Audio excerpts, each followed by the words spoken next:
నమస్కారం సార్. జనగామ జిల్లా ప్రజలకు అలాగే తెలంగాణ రాష్ట్ర ప్రజలందరికీ కూడా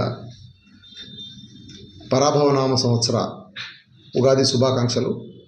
అలాగే ముస్లిం సోదరులకు రంజాన్ పండుగ శుభాకాంక్షలు. ఈ సందర్భంగా ఈరోజు దేశం మీద ప్రత్యక్షంగా పరోక్షంగా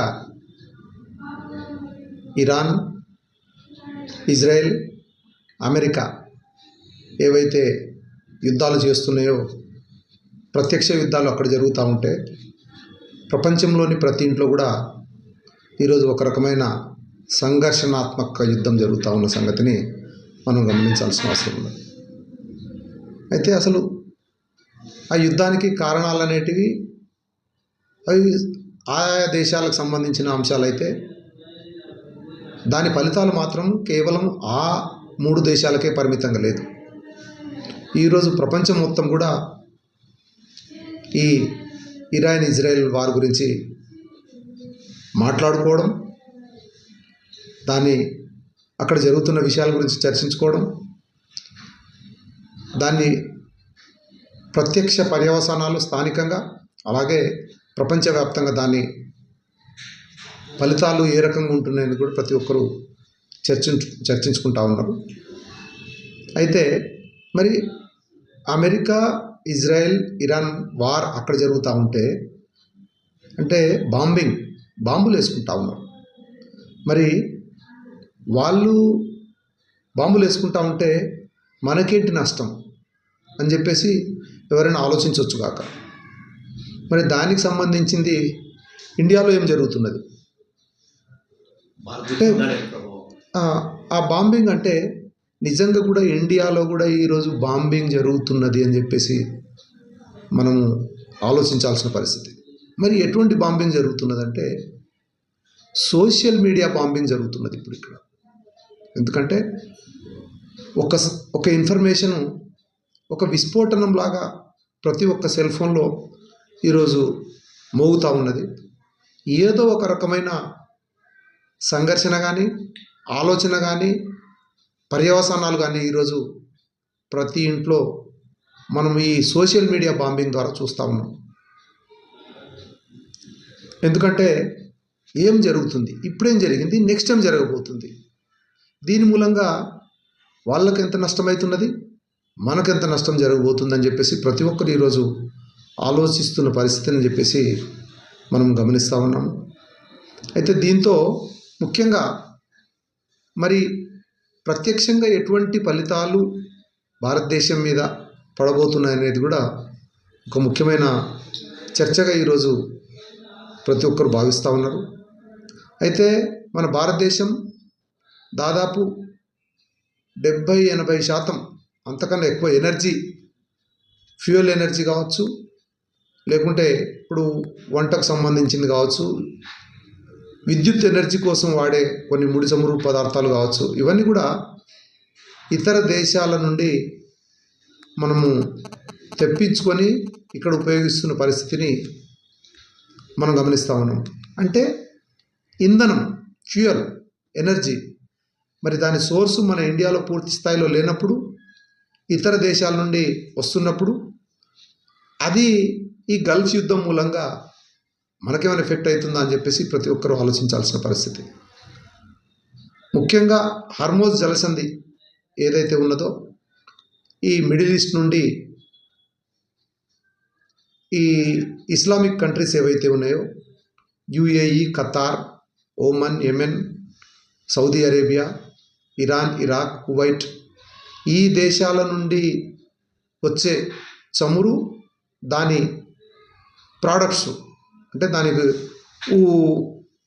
నుండి వచ్చే పెట్రోల్ కావచ్చు, డీజిల్ కావచ్చు, కిరోసిన్ కావచ్చు, న్యాచురల్ గ్యాస్ కావచ్చు, ఎల్పిజి కావచ్చు, ఇవన్నీ కూడా అక్కడ నుండి వస్తున్న క్రూడ్ ఆయిల్ నుండి వచ్చే ఐటమ్స్. సో ముఖ్యంగా ఈ మన దేశీయ అవసరాల కోసం ఏదైతే పెట్రోలియం అండ్ ప్రోడక్ట్స్ ఏవైతే ఉన్నాయో, దాని క్రూడ్ ఆయిల్ సంబంధించిన ప్రోడక్ట్స్ ఏవైతే ఉన్నాయో తక్కువ కనీసం 45 నుండి 60 రోజులకు సరిపడా నిల్వలను దేశంలో పెట్టుకుంటుంది. అలాగే ఇప్పుడు మనకు విదేశీ మారక ద్రవ్యం నిధులు అని చెప్పేసి అంటారు. అంటే డాలర్ కావచ్చు, లేకుంటే బంగారం కావచ్చు. ప్రతి ఒక్క దేశం ఏంటంటే అత్యవసరంలో వస్తువులు కొనడం కోసం వీటిని దాచిపెడుతుంది. అట్లాగే పెట్రోల్ ప్రోడక్ట్స్ని కూడా దాచిపెడుతుంది. అయితే యుద్ధం స్టార్ట్ కాకముందు భారతదేశం ఏదైతే పెట్రోలియం ప్రోడక్ట్స్ను దాచుకున్నదో అది ఇప్పటికీ 45 రోజులు కాలేదు, 2 నెలలు కాలేదు. కాబట్టి దానికి సరిపడా మనం పెట్రోలియం ప్రోడక్ట్స్ మన దగ్గర ఉన్నాయి.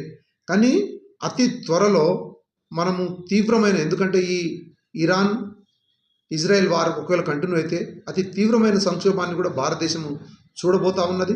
మనం ఈ మధ్యలో వార్తల్లో చూసినాము, ఢిల్లీలో గతంలో కట్టెల పొయ్యిని నిషేధించిన కొన్ని ప్రాంతాలు ఇప్పుడు మీకు అవసరం ఉన్న మేరకు కట్టెల పొయ్యిలను వాడుకోండి అని చెప్పేసి చెప్పారంటే కట్టెల పొయ్యి ద్వారా మనకు పొల్యూషన్ ఏర్పడుతుందని చెప్పేసి మనందరికీ తెలుసు. అయినా సరే ఈరోజు వాడమని చెప్పేసి కేంద్ర ప్రభుత్వమే, ఢిల్లీ ప్రభుత్వమే చెప్పిందంటే ఏంటంటే మన పరిస్థితి ఎటువైపు పోతుందో మనం ఆలోచించాల్సిన అవసరం ఉన్నది. అది కాకుండా ముఖ్యంగా ఏంటంటే వీళ్ళు చేసే యుద్ధాల మూలంగా సముద్ర గర్భం నుండి ఇంటర్నెట్ కేబుల్స్, అంతర్జాతీయ ఇంటర్నెట్ కేబుల్స్, అంటే ఒక దేశం నుండి ఇంకో దేశానికి పోయే అతిపెద్ద కేబుల్స్ ఉంటాయి. ఈ కేబుల్స్ హార్మోజ్ జలసంధి నుండి కూడా చాలా కేబుల్స్ పోతున్న సంగతి మనందరికీ తెలిసిన విషయము. దీన్ని వాళ్ళు ఏంటంటే ఇరాన్ కూడా అదే ఉన్నది, ప్రతి దేశం ఇన్వాల్వ్ కావాలని చెప్పేసి. అమెరికాకు ఉన్నది, ఇజ్రాయెల్కు ఉన్నది. అంటే ఇప్పుడు ఇంటర్నెట్ కేబుల్స్ను కనెక్షన్ కట్ చేస్తే ఏంటంటే సమాచారం అనేది అందరికీ కట్ అయిపోతుంది. ఖచ్చితంగా మనకి ఇష్టం ఉన్నా లేకపోయినా యుద్ధంలోకి ప్రతి ఒక్క దేశాన్ని నెట్టబడే పరిస్థితిని ఈరోజు మనకు కనిపించబోతున్నది.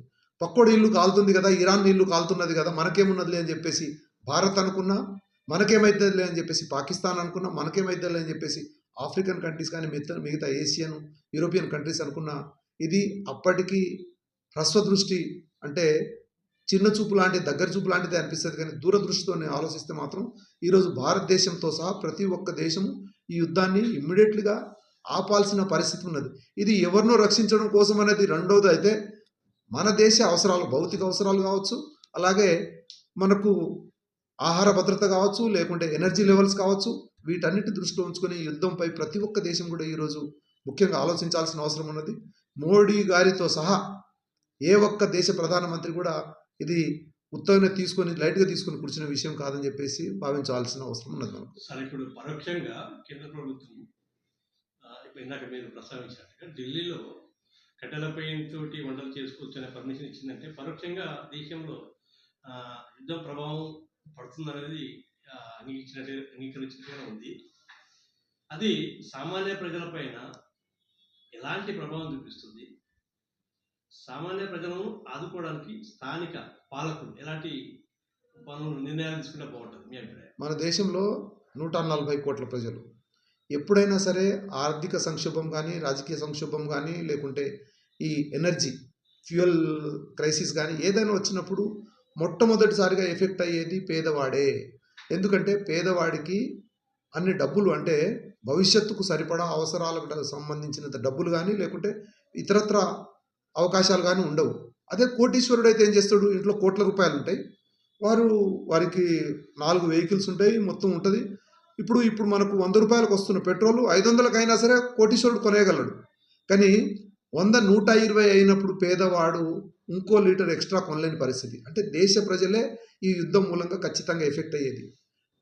మోడీ గారు ప్రధానమంత్రిగా దీనికి ఫీల్ అవుతారేమో కానీ భౌతికంగా మోడీ గారు లేకుంటే వారికి సంబంధించిన అనుయాయులు ఎవరైతే ఉన్నారో అదాని కానీ, అంబానీ కానీ, లేకుంటే కోటీశ్వరులు కానీ వెంటనే ఎఫెక్ట్ అయ్యేది లేదు. కాబట్టి పేద ప్రజల శ్రేయస్సును దృష్టిలో ఉంచుకొని కేంద్ర రాష్ట్ర ప్రభుత్వాలు ప్రజలకు సరి అయిన సలహాలు ఇవ్వడం కానీ, లేకుంటే వారికి సూచనలు చేయడం కానీ, లేకుంటే కొన్ని రాబోయే సంక్షోభాన్ని దృష్టిలో పెట్టుకొని చేసే పనులు కానీ చేయాల్సిన అవసరం ఉంది. ఉదాహరణకు మనము కోవిడ్ సమయంలో మనము అప్పటి క్రైసిస్ను మనం ఆలోచించాల్సిన, అది ఆరోగ్యకరమైన విపత్తు ఆ రోజు. ఈరోజు వస్తున్నది ఏంటంటే ఎనర్జీ విపత్తు, పెట్రోలియం సంబంధించిన విపత్తు, సమాచారానికి సంబంధించిన ఇంటర్నెట్ సంబంధించిన విపత్తు, లేకుంటే ఆహార భద్రతకు సంబంధించిన విపత్తు. మన ఇండియాలో ఇవన్నీ ఉన్నాయి కదా. అంటే మనం పూర్తిగా ఐసోలేటెడ్ దేశం కాదు. మనం చాలా అవసరాల కోసం, ఎక్స్పోర్ట్స్ కోసం కొన్ని కంట్రీలు, అంటే వేరే దేశం యొక్క మారకపు నిల్వల కోసం వేరే కంట్రీ మీద ఆధారపడుతున్నాం. మనం ఇంపోర్ట్స్ అంటే మన ఇండియాలో లేని వస్తువుల గురించి కూడా వేరే కంట్రీ మీద ఆధారపడుతున్నాం కాబట్టి దీని గురించి చాలా తీవ్రమైన చర్చ జరగాల్సిన అవసరం ఉన్నది. ఎందుకంటే వారం 10 రోజుల్లో ఎండ్ అయిపోతుంది అనుకున్న యుద్ధం ఇవాళటికి 21, 22 రోజులు అయిపోతుంది. ఇంకా మొన్ననే ఇంకా 21 రోజులు జరుగుతుందని చెప్పేసి నిన్నగాక మొన్ననే మన అమెరికన్ రక్షణ శాఖ మంత్రి కూడా చెప్పిన విషయాన్ని మనం గుర్తు చేసుకోవాలి. అంటే ఇప్పుడు 2 వారంలో అయిపోద్ది అనుకున్న యుద్ధం ఇప్పటికి ఇంకా 3 వారాలు ఉండదని ఆయన చెప్పిండంటే 3 వారాల తర్వాత ఎటువంటి టర్న్ తీసుకుంటుందో మనం ఊహించలేని పరిస్థితిలో ఉన్నాం. కాబట్టి దీంట్లో ఏదో స్థానికంగా అభివృద్ధి మంత్రం జపించుకుంటూ మౌలిక సదుపాయాల గురించి మాట్లాడుకుంటూ మేము సీసీ రోడ్లు వేస్తాము, సైడ్ డ్రోన్లు వేస్తాము, ట్రైన్లు వేస్తాము, ట్రాక్లు వేస్తామని చెప్పేసి కేంద్ర రాష్ట్ర ప్రభుత్వాలు ఏవైతే మాట్లాడుతున్నాయో వీటితో పాటు ముఖ్యంగా ఈ సంక్షోభం గురించి చాలా తీవ్రంగా ఆలోచించాల్సిన అవసరం ఉందని చెప్పేసి ప్రతి ఒక్క భారత పౌరుడు దీని గురించి చర్చించాల్సిన అవసరం ఉందని చెప్పేసి నేను తెలియజేస్తాను. ముఖ్యంగా ఎలాంటి సమస్యలు మనం ఎదుర్కోబోతున్నాం, ప్రజలకు చెప్పాల్సిన బాధ్యత ప్రభుత్వానికి ఏమన్నా? ముఖ్యంగా మనకు వచ్చేది ఎనర్జీ క్రైసిస్, అంటే petrol and products, crude oil సంబంధించిన ప్రోడక్ట్స్ గురించి అది ఉన్నది. దానికి ఏంటంటే ఈ పెట్రోల్ ప్రోడక్ట్స్ ఇప్పుడు నా బండి కోసం నేను పెట్రోల్ కొంటాను, నేను 100 ఇస్తాను కాబట్టి లీటర్ పోస్తుందని చెప్పేసి ఎవరన్నా అనుకుంటే అది పొరపాటు. నీకు ఖచ్చితంగా అవసరం ఉంటేనే బండి బయటికి తీయాలి. ఎందుకంటే పెట్రోల్ బంకులు ఉన్న ప్రోడక్టు 100 పెడితే నీది, కానీ అదర్వైజ్ అది ఏంటంటే జాతీయ వస్తువు, అది అంటే ఇంకొకరికి ఏమైనా బాగా అవసరంలో ఉన్న మనుషులకు పనికొచ్చే అవకాశం ఉన్నది. అలాగే సమాచారం బాంబింగ్, ఇంతకుముందు చెప్పాను, ఇంటర్నెట్ బాంబింగ్ అనేది మన దేశంలో జరగబోతున్నది. ఇది అనవసరమైన వార్తను బయటికి పంపించకుండా అవసరం ఉన్న వార్తను